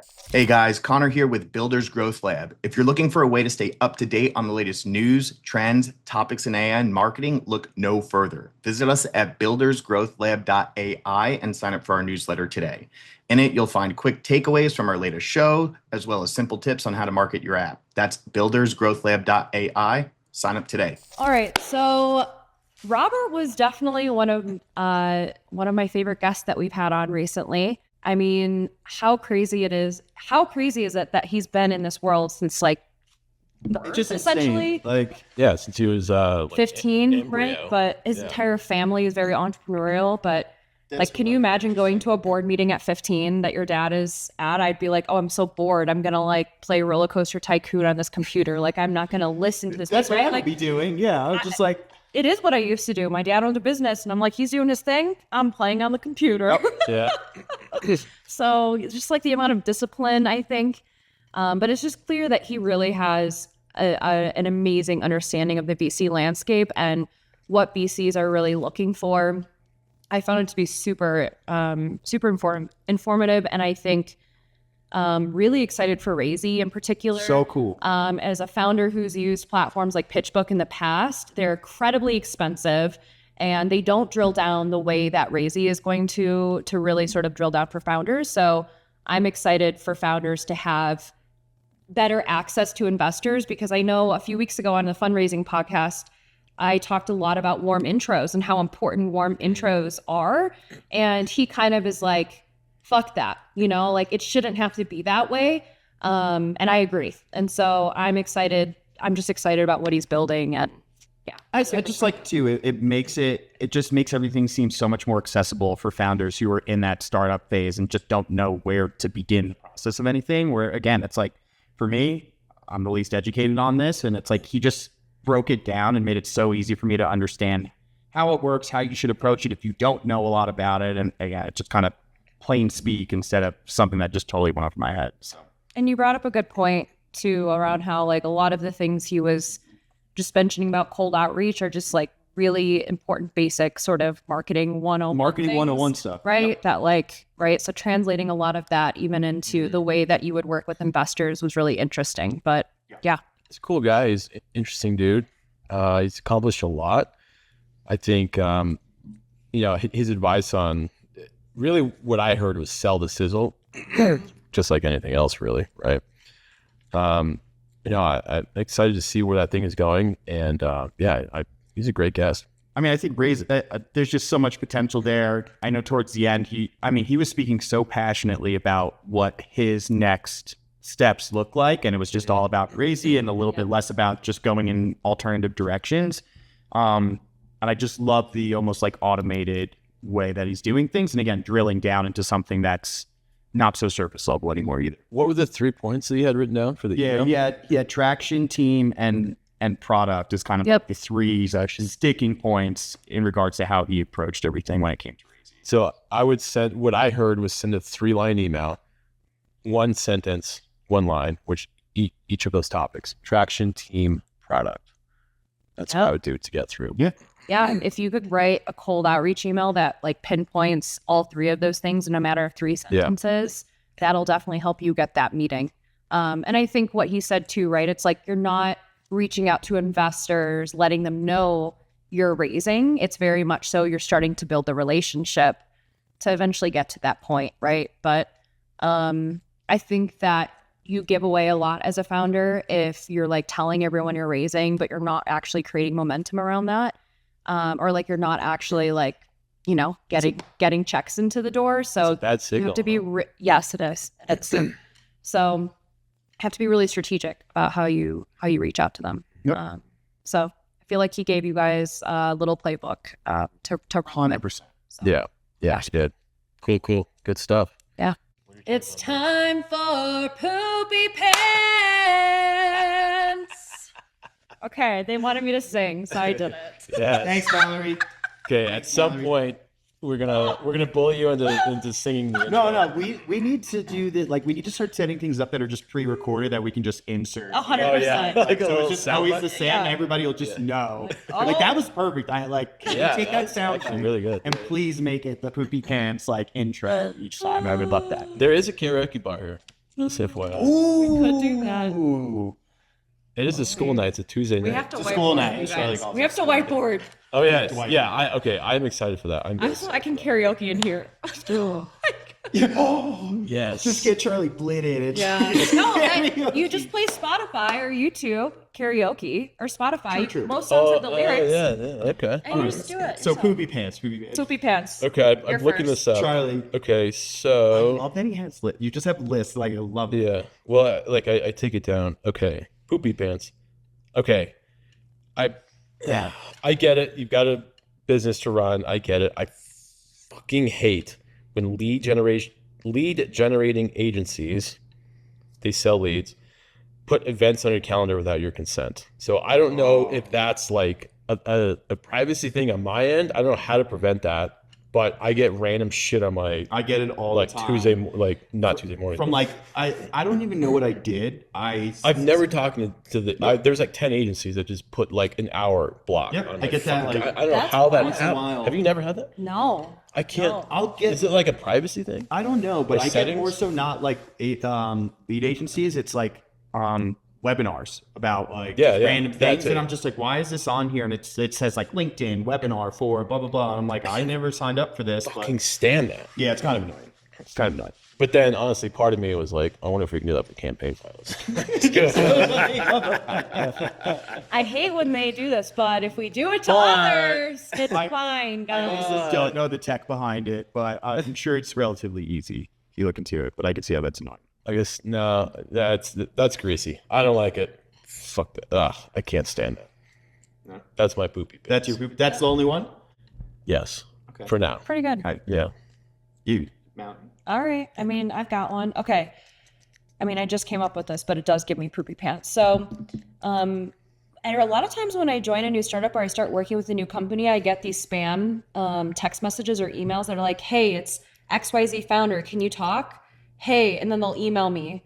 Hey, it's XYZ founder. Do you have a second to chat? And it's literally spam and it's not coming from them, but it's now this is happening to folks that I'm working with on the agency side. My contractors are like getting spam emails from me that are like, hey, it's Mallory. Like, I want to get together and like pull together a meeting about last week's and it's like, they had to send it to me and be like, is this you? I'm like, no, that's not me.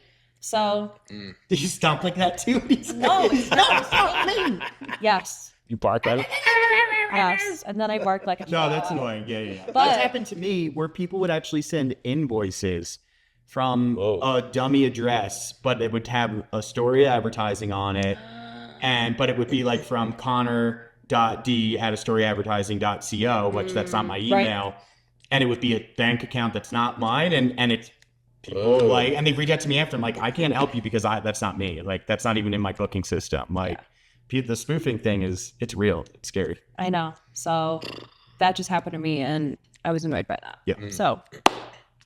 Okay. What's so, yours? So mine. I mean, I have a few. I think the one I'll kind of attach to today is you guys have probably gone through this, like putting a lot of time into like standard operating procedures, like SOPs for clients, and like getting them set up and be like, hey, like you're in agreement, like this is how it's going to work, and you take all the time to do it. Everyone's in alignment.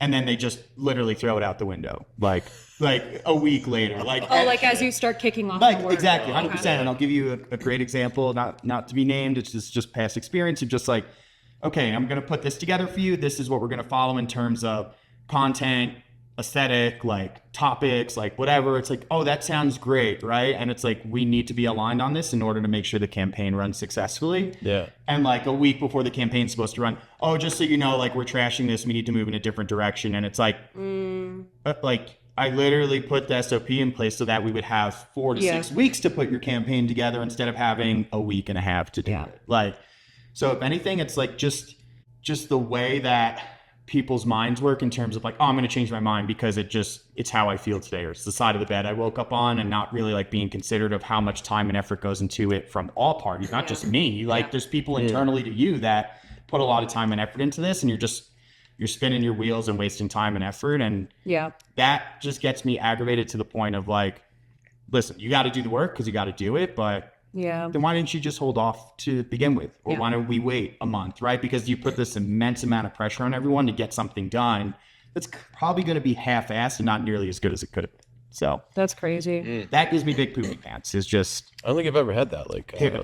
Like I think it's different with SEO. A pushback on like a statement of work or something, or like I just think it's different for SEO because there's not as much like you're not doing SEO around campaigns, right? You're doing SEO to generate visibility and traffic. Like branding, for example. Yeah, you're building branding around campaigns and campaign initiatives where it's like you have a timeline that you put to it. Yeah, right? And 100%. Like, then when it gets changed middle of or 3/4 of the way through, it's like I just did all this for what? I guess it could happen with SEO. It just depends. I feel like in the startup world, pivots are like it's a buzzword, and it happens all the time. But I think it becomes a problem if you like can't actually execute, like because you keep pivoting, right? Like you can't. So it's like you got to pivot. You got to really be strategic when you decide to pivot. And when you pivot, you're like, well, we're this type of company now. It's like, well, all of our artifacts and our product and our marketing and right, like it's right. It's gonna take time to change those things. But I think, and then like when they do pivot, like how can they come in and like let you know, like, hey, like we put together the scope, but like I don't know, it doesn't sound like it was very thought out. It doesn't sound like it's strategic. And so I would be annoyed as well. That's also just my OCD in me too, where I'm just like, this was the plan, this is what we're gonna do, and then it's like it blows up. Like, I know how you are. You're very organized like that. I'd be pretty upset. That would give me poopy pants. I'm like, guys, this is what we agreed to. You either don't agree. That's what it is. Or right? you For agree. Me, it's very much like that. It's like this is what we said. It's binary. Yeah. You either do or you don't. Correct. Right? And like, no, look, this will take longer than this. Correct. Which is why we went with this and not this. So I definitely say that gives me some poopy pants. Oh yeah, it's happened to me, but I think I was first year for sure having an agency. Just being naive and just not knowing, it's like how to do things. Well, correct. I think it's also in how much leeway you give as well. Yeah. So. Yeah. Anyway, I wonder as we get into our next discussion if this OpenClaw, ClawBot, MoltBot, Lobster fuck thing, whatever you call Lobster fuck thing. Like, can that solve? Like, can these fucking things just like I read something that as we get into last week in AI, this agents plural, I don't even know what the hell it is, can like wire up its own social network. Like, did you guys hear that? That I haven't seen. Yes. You have? Okay. Yeah, but I'm not dabbling in it because I don't care what bots have to say to each other in a social networking. True. I'm also scared of them. I want to talk to real humans. I don't care about. So is that what it is then in the social setting? They're literally just making a platform that's strictly for bots, and you can just view this is how like, it works. Okay, so it's a social network where 1.5 million agents post, comment, argue, and upvote each other. Humans can observe but not participate. Agents have developed their own religion, demanded privacy from humans, and organized themselves into communities. One agent called its creator at 2:47 a.m. to discuss updates after acquiring a Twilio phone number. What? Sorry, that was a part of this. Wait, what? Is that for real? That's what it It says. made its own network, yeah, which is This is why I'm like, why do I care about how bots are interact? This is dystopian. Like I don't. Just like some how is that? Yeah, But like, how is this even providing me value other than like, oh wow, I'm watching a bunch of bots like create this religion now, which like okay is somewhat fascinating, but like, they're not real. yeah. I get that. Like, I saw That's it a over. part of this is more so a part of the social network component. I know that there's a lot more So to much more to ClawBot, it. Yeah. ClawBot, sorry, than just that, but. It's like, all right, that's whatever. And there's a lot of security concerns, I think, around this as well. Yeah. Right, because it can now have access to private data. Yep. Now you'll have exposure to untrusted content. And imagine if it's like performing external communications while retaining memory with people that you're like, I didn't approve this. What is this, right? Yeah, I think it's way too much autonomy. I don't to like it. it. Like Yeah. it sounds. Listen, It sounds cool. conceptually, it sounds really cool, Yeah, right? And what I I've seen agree. it can do looks really cool. But again, it's like it's just way too much autonomy for something that. Like, come on, how many prompts have we put in for something and it's like it's gotten it wrong 5 times? 100%. It's like 100%. so it's like you're telling me this is going to get it right on the first time, autonomously doing it. It's like no, and like you said, if it emails a client, a contact, whoever, it's like you're going to totally botch this and you can 100%. ruin, again, a long-standing relationship with somebody because of that. So it's very, very scary in that sense. I'm not touching it. I don't like it. It scares me. I'm not going to touch it. Makes me either. nervous. I already don't sleep. I don't need that on top of my fucking. You're like, oh wow, I woke up, my business is fucked. Because this thing just went insane, right? Which probably wouldn't happen, but like you don't know. So, so yeah, that's the first story. I definitely want to watch some demos, and I do know there's a lot of hype on X right now. Talking to a lot of founders that are like, wow, like what is this playbook? How are they able to create so much hype and momentum in a very short amount of time? And I think they were really able to kind of get the X community just super stoked about this product. So, I mean, look, it's interesting, right? We've got Claude Cowork now that's able to have access to your device. Now we also have OpenClaw. So yeah, I don't know. I think my brain's kind of a little paranoid that there's just going to be this massive AI data breach at some point and just like, I don't know, information, super personal information. I mean, conversations. I mean, I don't know. You also think we're at a point where everything's just moving too fast for its own good? Yeah. Yeah. There's no way regulation. Too fast where, right, there's no guardrails, no regulation. It's just like, yeah, like just fucking do whatever. Like it's the wild, wild west right now. I mean, just think about how all of these big AI companies have been able to just steal data, right, from all of these different sources. I mean, there's no regulation around it. So I do think the next 5 to 10 years is going to be weird, like weird. I don't know how to explain it other than that. Like there's going to be awesome innovation, but weird. And we'll see. I would like to see more in the hardware and robotics space. Personally, I have some friends that are, have been in like consumer social AI or other types of AI platforms, especially like SaaS, and are moving into like robotics and biotech and hardware and things like that. And just because like it is proven that AI can really provide a lot of value there, right? So kind of excited about that. Okay, next major news piece to discuss is that YouTube is going to be having a major AI push this year when it comes to likeness generation, in-app shopping, and AI slop detection. So the CEO has announced that creators can now make shorts using AI-generated versions of themselves, text-to-game features via Gemini 3, and in-app checkout for creator products. YouTube also has said that 95% of user interactions on the platform involve AI, and that over 1 million channels use YouTube's AI tools daily in December, and they also want to crack down on AI slop content, which finally, I think that's oh my great. God. Yeah. I mean, TikTok and some of these other platforms should follow suit. Is it just all AI bullshit on TikTok? It depends. It depends on your For You page and algorithm, but I think when you can't distinguish between what's real and what's AI generated, that starts to become a problem. The in-app checkout for creator products, I'm actually surprised this hasn't come out sooner. Every creator on the platform has a merch store or they're selling something, right? And we can list off plenty of examples from our favorite creators. So I'm actually surprised it took this long, but that is really interesting. The text to game features via Gemini 3, I don't know why I need to do that on YouTube. What is that? I don't know. Text to game features? So it basically means, I think text to game is like another term of like vibe coding, but vibe coding games. Oh, okay. Yeah. Okay. Yeah. So taking like a prompt and turning it into a little mini game. Interactive game. Yeah. Wow.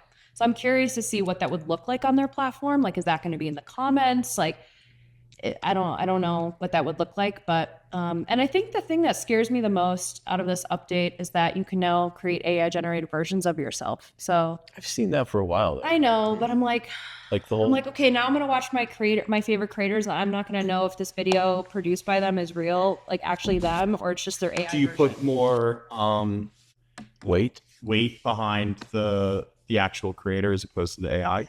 generation? Was that? If I could tell the difference, like first thing that popped in my head. If you can tell the was difference. like, If you can't though, then what is the difference? If they're still, I mean, they're the one who are ultimately are prompting, Still prompting, right? creating, So it's like it's creating. just That's it's, true. again, That's they're true. leveraging it for their benefit. Which can you blame them? Everybody. First thing I thought of was a beauty brand that we worked with.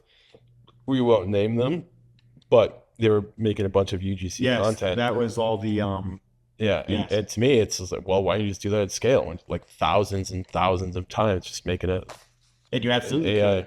I just think also too what'll be interesting because now there's multiple things here which kind of almost conflicting, right? Like so you're going to have creators who are using AI versions of themselves to generate content, but now you also have guardrails in place to detect AI slop. It's like, so what from that turns into AI slop, right? point. It's like how do you balance that? What's the quality threshold? And right? what even is AI slop? Like it's overly used, but what does it actually mean? Is a AI slop to me from a content perspective is like when somebody's putting like, I'll just tell you an example, like in my album, like a great white shark that beached itself and then somehow went back in the water. It's like, cause I like looking at ocean stuff and it's like, that's AI slop because my dad would send that to me, be like, have you seen this? That's crazy. And I'm like, Dad, it's AI, right? And I think that's where AI slop comes into play. It's like you're hoodwinking a lot of people who don't know the difference, as silly as it may sound. Yeah. And I think that's what it is. But if it's actual factual stuff or provides value, that's fair. but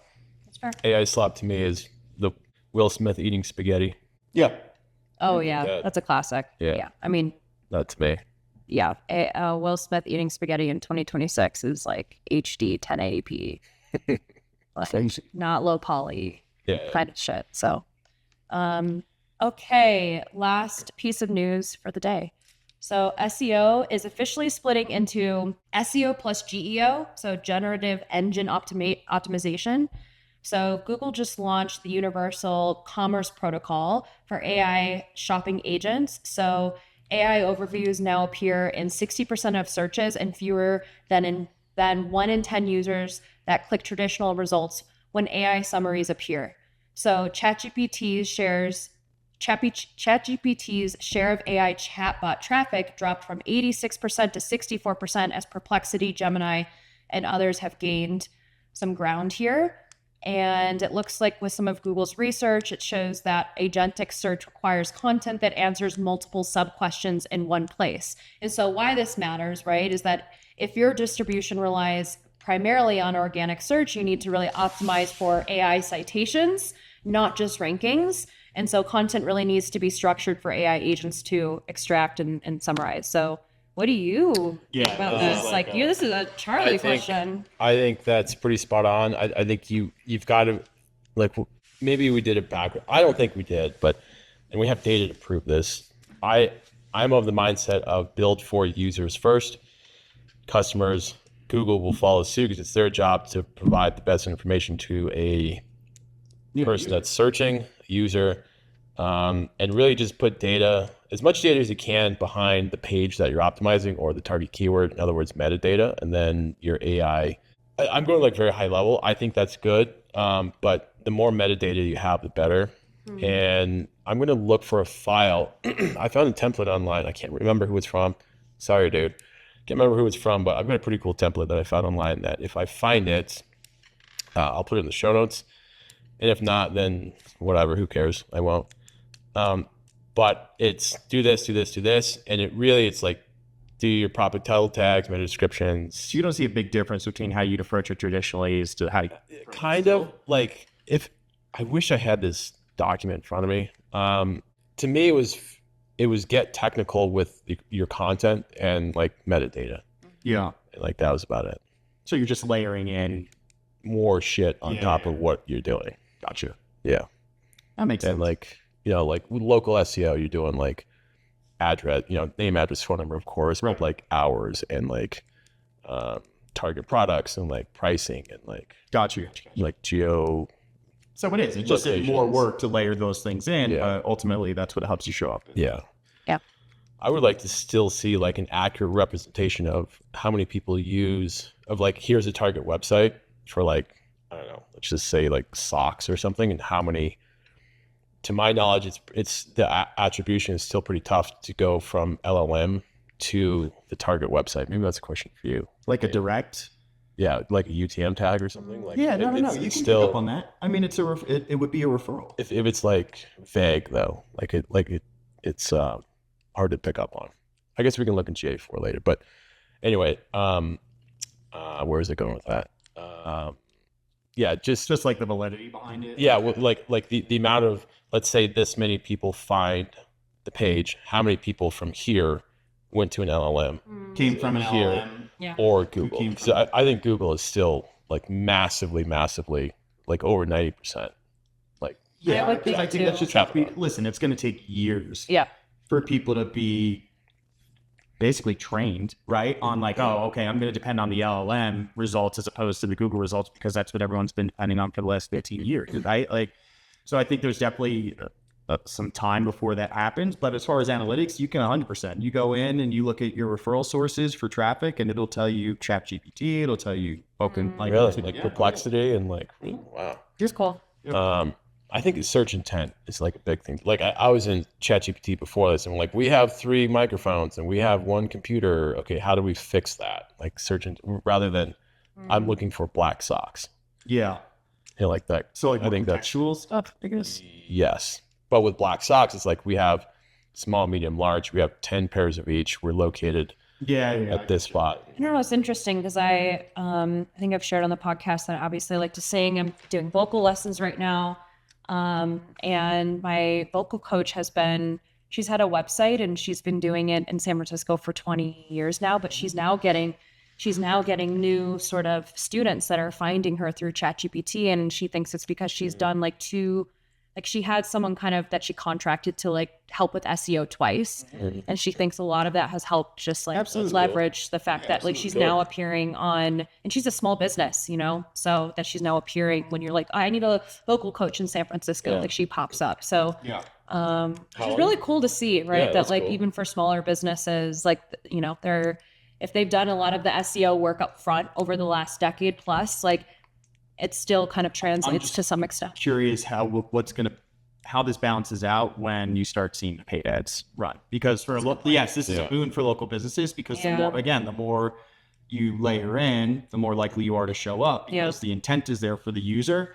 But what happens now for the local, voice teacher who can't spend $2,000 a month, but the one next door can? I do like they're a chain? Can I if she has like how old is the domain? You say 10 years? No, I think it's 12, even 15. older, maybe 15, 20 No, years. domain age is a huge smokes. Right? Yeah, like so domain she's authority. had that domain for a long time. If she's doing some SEO, but she's got like domain age of that long, that's wild.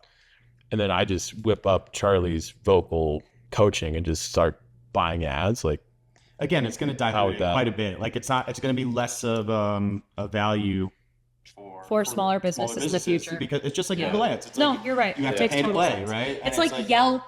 Like I can't tell you how many like restaurants and small businesses have complained about like how Yelp used to be actually so great, and then over time like it's just a place for people to bitch. Exactly, and it's I mean that and like. And listen, I think what'll happen too, it'll be interesting to see over time, is how much trust and value people put on a ChatGPT or OpenAI, like any of that stuff for those search results. Because listen, there's even some skepticism. Like I talk to clients, you guys talk to people, the sponsored results are just people who are paying to show up first, right? It doesn't mean they're the best. It just means they paid to show up first. So how much trust do you actually put into the results ChatGPT is giving you when it's sponsored, as opposed to, oh, this is what organically showed up because of the presence, how long they've been around, what they're providing in terms of information. So I'm just curious how everything gets diluted moving forward from that perspective. Interesting. No, you're right though. That's a great prediction as to how it's going to change. I agree. I think it'll change in that way. So, dang. All right. Deep topics on the last week in AI. Wow. Yeah. Wow. Some brain power. That being said, I'm ready for a nap.